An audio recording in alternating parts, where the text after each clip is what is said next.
invitados a esta hora en el informativo del Eje Cafetero. 9 de la mañana, 1 minuto, las 9 de la mañana, 1 minuto. A esta hora continuamos en vivo y en directo a través de Risaralda TV, canal de televisión online, Más que Noticias. Seguimos también a través de redes sociales para Colombia y el mundo y en la emisora Qué Buena, 92.1 FM en Dos Quebradas. Número de teléfono para que se comuniquen si quieren participar también de la siguiente sección, 606-342-1050, y la línea de WhatsApp para que envíen audios y mensajes al 328-28-1752, 328-28-1752. Julián Chica Cardona, escritor, historiador, gestor cultural, secretario de la Academia Caldense de Historia, hoy nuevamente con su invitado César Augusto Marín Camacho, estudiante de comunicación social que se desempeña como marketing para la agencia Nómadas Digitales. Son los que a esta hora nos acompañan aquí en el informativo del Eje Cafetero, así que Julián, lo dejo con su invitado en la mañana de hoy. Muy buenos días, Álvaro, un saludo para el doctor Germán Aguirre, a los amigos en el Control Master y a todos los que nos siguen por este dial y también por los dispositivos digitales de los cuales están en boga y están liderando la actividad productiva de la comunidad. En el programa anterior habíamos dejado iniciada una conversa con el compañero César Marín, generador de contenidos, oriundo del municipio de Dos Quebradas y un elemento muy significativo de una familia también bien representativa del sector de Santa Teresita y La Capilla. Estamos hablando de un centro poblado que fue, digamos, el puntal en torno al cual se creó la idea de una entidad territorial llamada Dos Quebradas. De La Capilla, César, para pues ponerlo en contexto, recuerdo que en la década del 60 había una escuelita ubicada en la calle 65 con carrera 17, en toda la esquina, haciendo esquina con la huerta del templo de la capilla y haciendo esquina con el parque también. Ahí recuerdo que había una maestra, obviamente pues los niños no es que fueran tanta cantidad, no obstante que para la década del 60 ya la fracción rural de Dos Quebradas había sido reconocida por ordenanza de la Asamblea de Caldas como corregimiento especial. Esa condición de corregimiento especial le garantizaba la posibilidad de contar con una junta de fomento, es decir, una junta directiva compuesta por unos ciudadanos notables de la comunidad encargados de plantear y poner en escrito las prioridades públicas del centro poblado, en el tema de vías, en el tema de seguridad, en el tema de, ante todo, en el tema sanitario, el tema de servicios públicos, que aquí ya se vislumbraba que iba a ser un problema bastante grave, no obstante que el centro poblado de La Capilla, porque era un conjunto de construcciones en una zona rural, ¿sí? O sea que no era urbano, ya contaba con un acueducto. Ese acueducto, en él intervinieron y tuvo mucho que ver don Emiliano Izaza, tuvo mucho que ver. Su padre Tiberio Izaza también, y en el momento en que lleguemos a abordar el tema de la historia del agua vamos a constatar cómo esa iniciativa de la comunidad le permitió a los ciudadanos dar un paso al frente a resolver sus propias situaciones. Entonces, volviendo al tema de esta escuela, nota uno que ya había como una preocupación por un desarrollo institucional. por ver que la educación es un asunto que le atañe a todos. Y siendo una construcción que estaba dentro del inventario de la Secretaría de Educación del Departamento de Caldas, era también un bien público. Y recuerdo que en la década del 60, porque Dos Quebradas no estuvo ajeno a la violencia política que hubo, ahí tiraban a los oxisos cuando eran traídos del campo, de las fincas.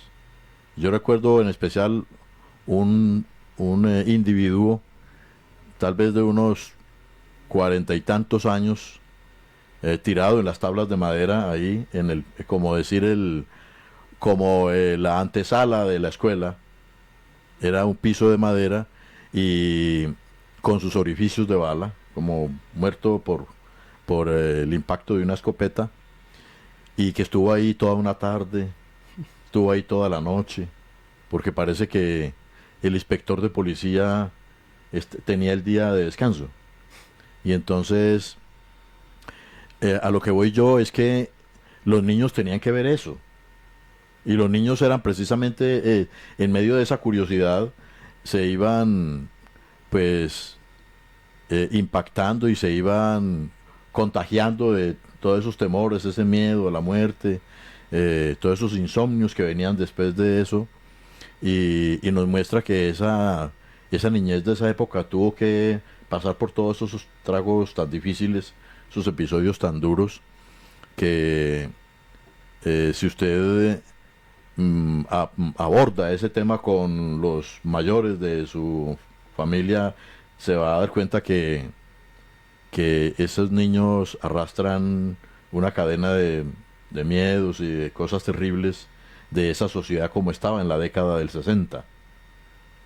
Y así las cosas, ante esa lentitud para la reacción de los funcionarios del gobierno,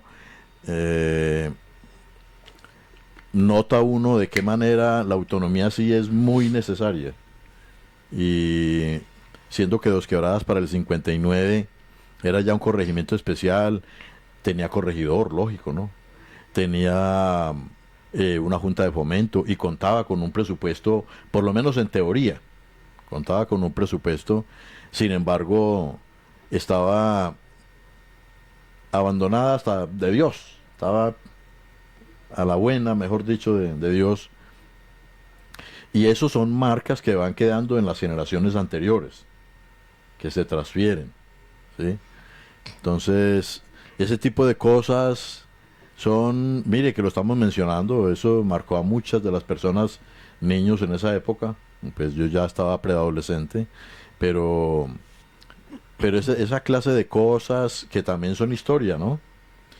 En mayor o menor grado en cada uno de los niños hay esa clase de situaciones.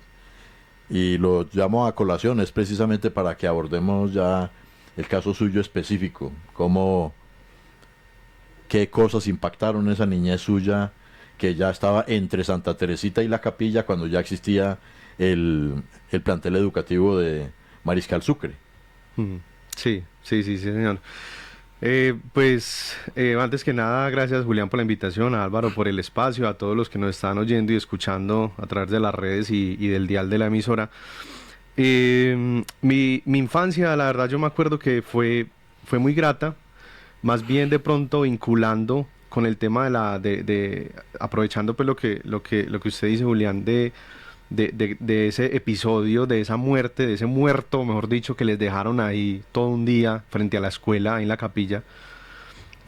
Yo en mi infancia no me acuerdo, o sea, no tengo muchos recuerdos de momentos, situaciones violentas, pero en mi adolescencia sí.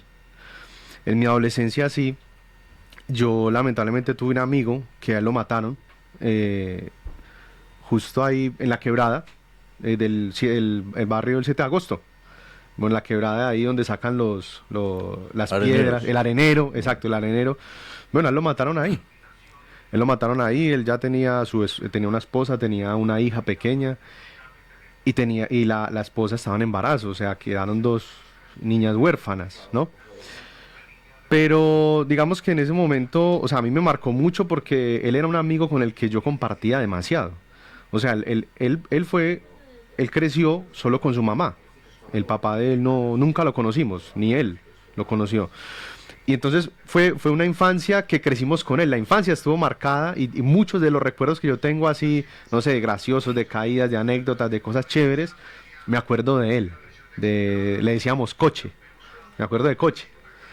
Pero entonces cuando ya en la adolescencia, él lamentablemente empieza, ahí ya entra otro flagelo, a que lamentablemente acá en Colombia sigue golpeando muy fuerte a la sociedad, que son las drogas. Las drogas es algo muy complejo, que hoy en día incluso se ven cosas muy pesadas en la calle. Y él cayó en las drogas. Y el asesinato de él, hasta donde se quedó impune, o sea, no se sabe por qué. Se dice que porque debía algo y le dispararon incluso por la espalda.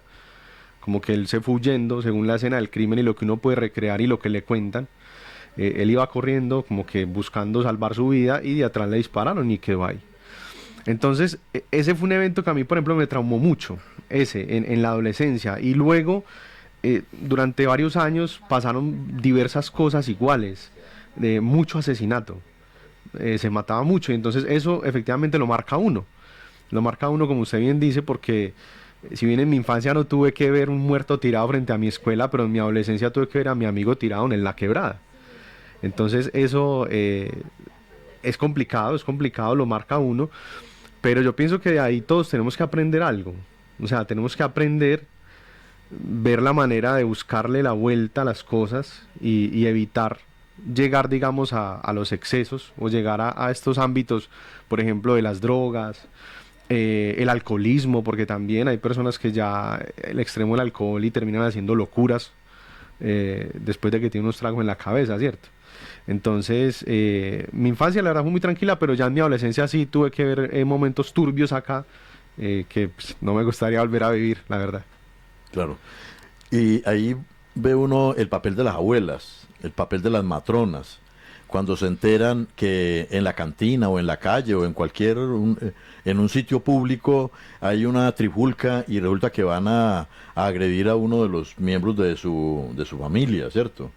Y ellas en una muestra de arrojo se lanzan a lugares en medio incluso entre el humo de los disparos y en medio de los lances como héroes, de los machetes y de eso, como heroínas. Exacto. Se lanzan a ir a sacar a su esposo, su hijo, su pariente, su yerno, que hay episodios de esos muchos. Ve uno como esa resiliencia es muy real en la mujer de nuestra sociedad colombiana. Hey. Y entonces ahí es donde uno todos los días reconoce que uno no ha visto el verdadero tamaño, la capacidad que tiene una abuela, que tiene una madre para tratar de atemperar los ánimos en una comunidad. Y de eso la capilla fue escenario fuerte de muchas cosas. Porque es que la violencia persigue al hombre. Desde muy antiguo, hablemos de 1841, que fue la batalla de Salamina, donde se concentraron combatientes de todas esas poblaciones del sur de Antioquia, y que fue pues fue un combate fratricida, porque era entre vecinos, entre ellos mismos, porque uno creía en Pedro y el otro creía en Juan. Y entonces allá brilló un general llamado Braulio Henao, y Braulio Henao terminó en Dos Quebradas, y es la cepa, digamos, el tronco de la familia de la que es Emiliano Izaza, el que fue senador de la República de Colombia. Él llegó después de eso pues con toda su prole y se instala en la misma zona donde está ahí el bosque, toda esa zona de ahí. Estos barrios se construyeron aquí después del terremoto del 99, toda esa zona de Playa Rica. Y mire usted que ellos llegan, hay una pausa, digamos, luego viene la violencia política que expulsa cantidades de familias. ¿A dónde llegan? A Dos Quebradas. En Dos Quebradas llega, se asientan, hay una pausa de nuevo, ahora entra el narcotráfico, entran todas esas cosas, Y por eso hay todas esas historias de Punta Brava. Por eso Punta Brava se llama así.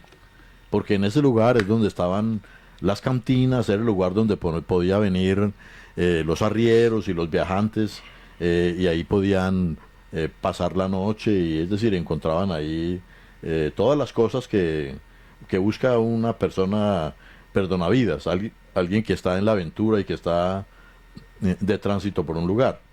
Y Punta Brava fue motivo de muchos sermones del párroco de la iglesia, de la capilla, precisamente porque era decían ellos que era un antro de maldad, porque había, pues obviamente, había mujeres de la vida, había escándalos constantes, y sí, en los archivos, en los registros de las visitas que tiene que hacer la policía y todas las actas de querellas que hacen los inspectores de policía, aparecen que es constante, son constantes, y de ahí viene ese nombre de Punta Brava. Entonces la capilla vive todos esos episodios como una república chiquita. Ahí se van viendo todas esas situaciones, como la tarea, digamos, del párroco y las señoras que están alrededor de él por mantener un fervor, mantener una compostura moral en la comunidad. Tenía esa contraparte en Punta Brava, y tenía esa contraparte, por ejemplo, en el matadero que montó don Roberto García, que era un lugar donde las niñas les aconsejaban que no pasaran por esa calle, que era la calle 64. Porque en la lucha con los semovientes, con los novillos y con todo eso, usaban toda clase de improperios y toda clase de madrazos y de cosas que utilizaban. Entonces, esos elementos todos van ahí y se conjugan en una sola cosa.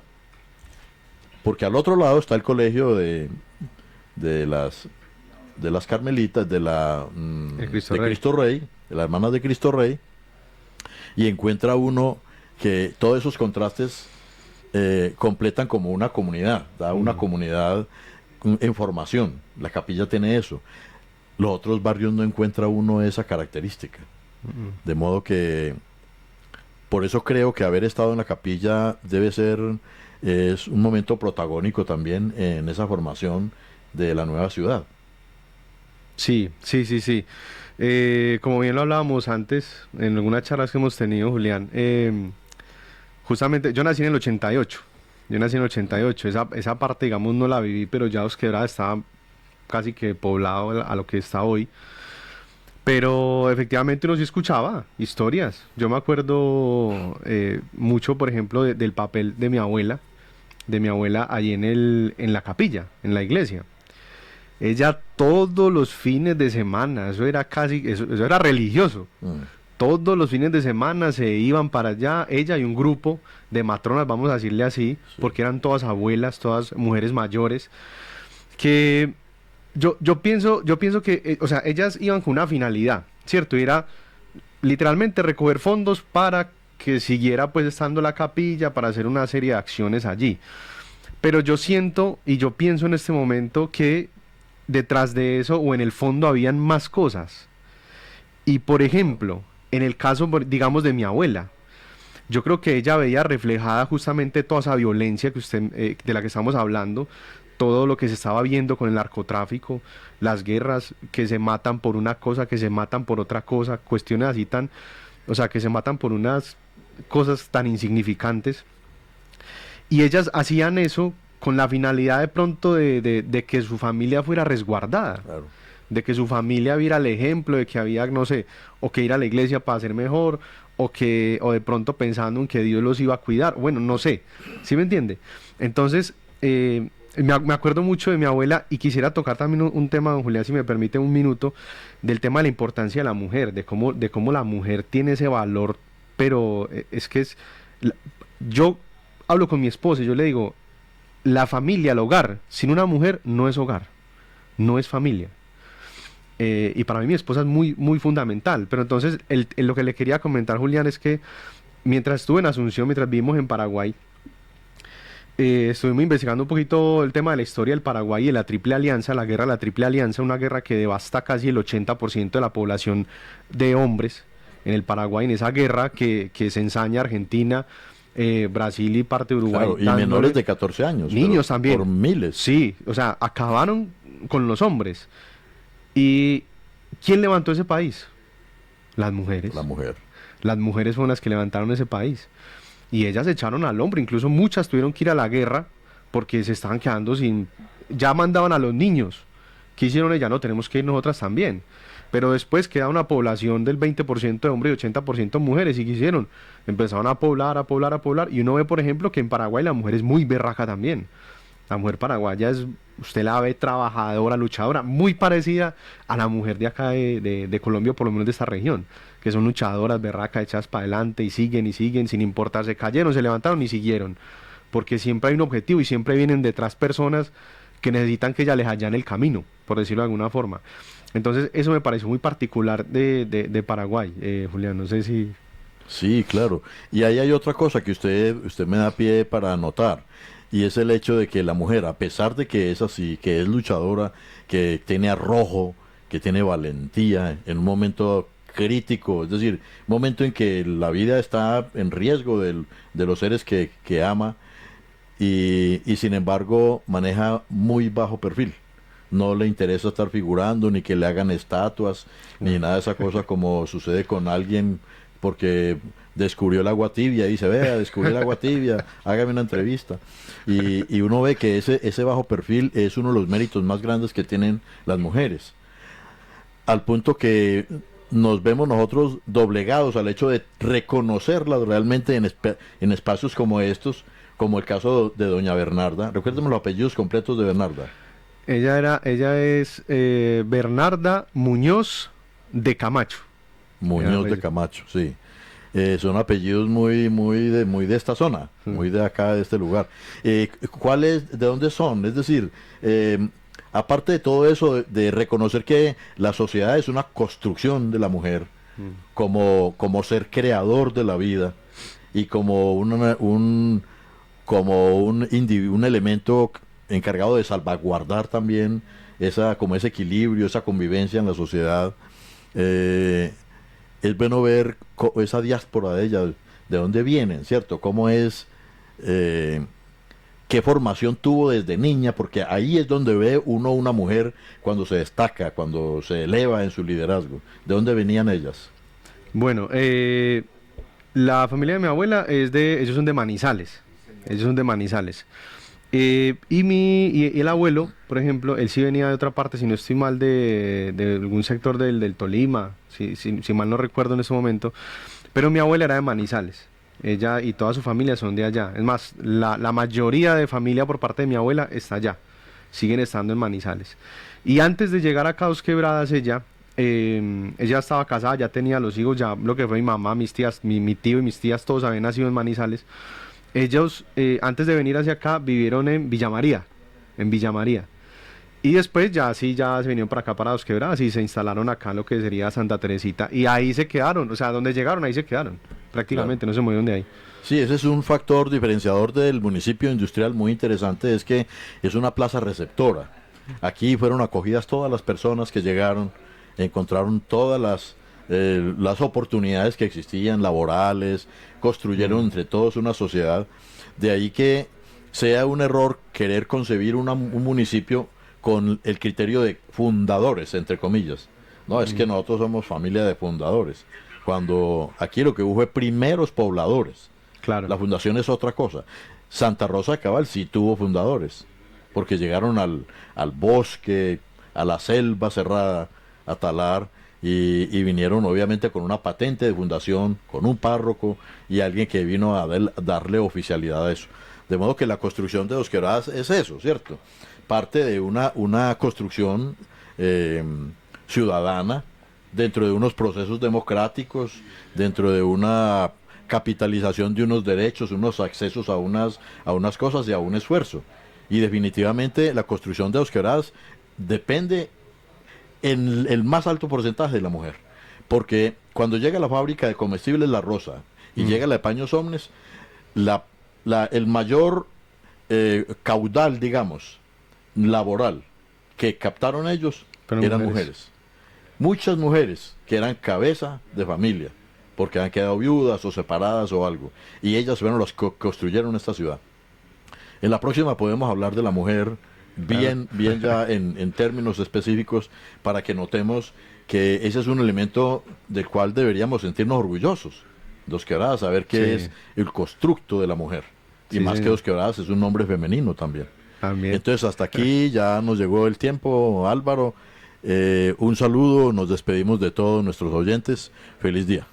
Gracias, muchas gracias Álvaro, Julián, por la invitación, y bueno, espero estar acá próximamente, nos veremos, gracias. Por acá en redes sociales conectado Carlos Cano López, saludos. Alba Luz Castaño dice buenos días desde Estados Unidos.